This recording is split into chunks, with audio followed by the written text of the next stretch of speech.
A od važnijih vesti izdvajamo da je predsjednik Republike Aleksandar Vučić danas izletio iz koloseka dok se vozio vozom ka Severnoj Mitrovici.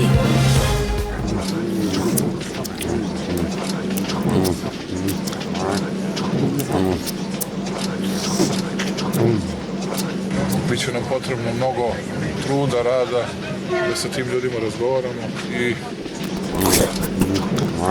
biće nam potrebni meseci, ali istovremeno da se borimo za to. Tako je! Da nauče šta je demokratija i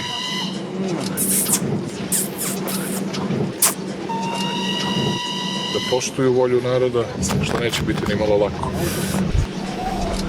Mi čujemo njih, slušamo njih, razgovaramo sa njima i posle užasnog januara i očigledno i jednako lošeg februara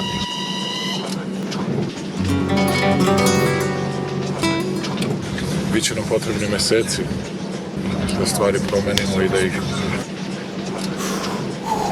Šefe, jeste li dobro?